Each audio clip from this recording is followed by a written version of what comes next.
really talk about that. I just Well, why not? What's wrong with you? I don't really talk about my personal life. Rather than encouraging meaningful communication, some interviewers become toxic. Is this what you think girls have trouble choosing between?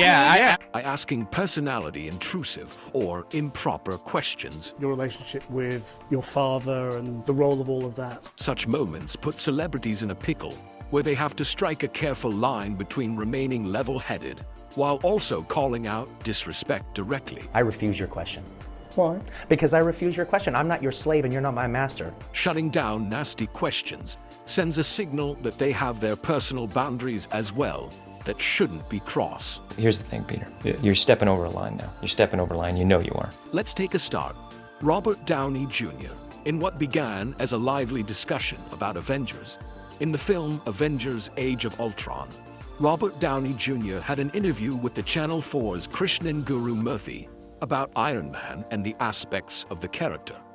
Downey spoke the best on Tony Stark's created heroism, his silly but noble effort to disband the Avengers with Ultron, and how the character underwent change in terms of responsibility and redemption. He also pondered on the cultural change affected by superheroes. Do you feel you have to carry the Iron Man movies in a way that you don't? It just comes down, it's just a matter of schedule. I mean, you know, when you... Nevertheless, the tone of the conversation got harsher when Guru Murthy started questioning Downey about his history of alcohol and drug abuse, imprisonment, and his dad. Your relationship with your father and the role of all of that in... When asked if the conflicted relationship with his father was the reason of his darker days, Downey showed clear discomfort, but did not lose his cool. Well, I think we've got 3 more minutes on our agreement. Your foot's starting to jump a little bit. You better get to your next question. He then tried to steer the conversation back to the movie in an apparent reminder of the interview process the interviewer has taken him through. Are we advertising a movie here? Are we promoting a movie? To me, the thing is that I'm certainly not going to... Still, the interviewer went on trying to dig into Downey's biography, asking him more questions about his personal history. When the questions got rather personal, Downey decided to bring the interview to a halt, smiling and saying, "I think that's enough," or whether that's still some... Sorry, I really don't... what are we doing? Well, I'm just asking questions. That's right. That's not... Bye. Thank you. It also focused on how business and personal issues differ slightly and could be a gentle reminder to celebrities that they too have rights to live their lives without further scrutiny. Taylor Swift. In an interview on The Jonathan Ross Show, Taylor Swift was, as usual, very uncomfortable when asked about her affairs. "I don't really talk about that." So why not? What's wrong with it? "I don't really talk about my personal life because it's sort of like an aspect she has always complained about." As would be expected, the young singer kept her cool even when the conversation turned to her love and relationship history. But if this guy you're with at the moment, say, if it turns out to be just a happy relationship, then that kind of ends... Don't ask me that question. The question makes me so sad. Which has often been exploited by the media. But instead of addressing it as a personal issue, she turned the narrative into humor with grace.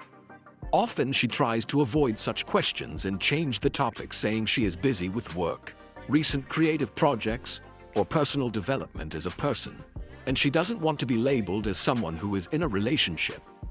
This time, she was able to state what she wanted without arguing and shutting down with sweetness to disarm his aggression.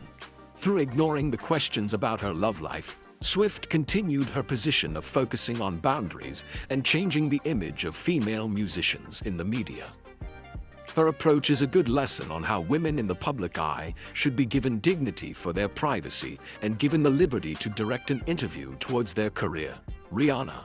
The beautiful singer was interviewed by Natalie Barr, and in the interview with Sunrise, Rihanna talked about being featured in the movie Battleship. The conversation started on a positive note, with Rihanna explaining how she had ventured into acting and how she enjoyed the experience on the set and would like to do more movies in the future.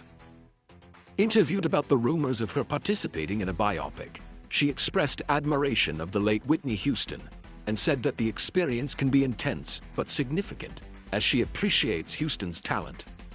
However, things changed when Barr starts discussing Rihanna's personal issues.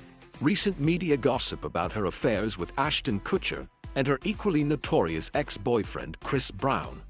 Yeah, you don't like going there. I mean, what's the point? Yeah, well, people are interested in you. You're a big star.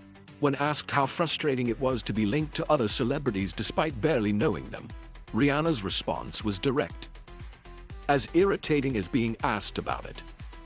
With that, she squarely dismissed that line of questioning, which indicated that she refused to be drawn into discussions about her personal life. The interview ended soon after, with Rihanna not tolerating conversations about her work to be shifted and distracted by gossips about her personal life. The intervention became an internet sensation and started conversations about how female celebrities are asked about their romantic relationships and not their accomplishments. Their calm but assertive response further supported Rihanna's decision to protect her personal sphere and stay focused on her career. Robert Pattinson, during an on-air with Ryan Seacrest interview at the premiere of The Twilight Saga, New Moon, Robert Pattinson looked comfortable when talking about the strange feeling of the fans' reception of the franchise. He pondered the fact that he had to admit that it felt like being surrounded by the Twilight Zone to see them camping out for days.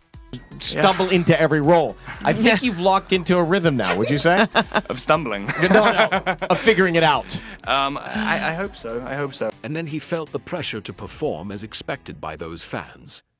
Despite having just reached international fame and the adoring fans that come with it, or rather because of it, Pattinson was still delicately tentative in his self-professed acting career.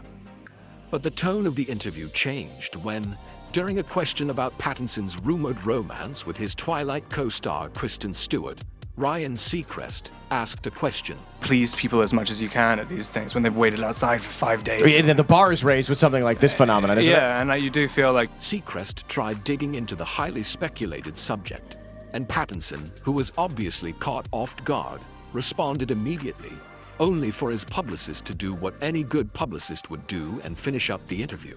What do you say to your fans who are desperate to know? So I can tell them to watch New Moon. Can I ask that question? Movie. Shortly after, Pattinson swiftly redirected the conversation back to promote the movie, thanking Seacrest as he left. This moment illustrated how many celebrities balance their press interviews, especially during big events which hugely the focus turns to the person and their life, instead of job-related issues. It also highlighted how delicate publicists are when it comes to questions that are invasive, especially during such crucial events such as movie premieres, where events surrounding the project and none of the star's personal affair must feature. Ariana Grande.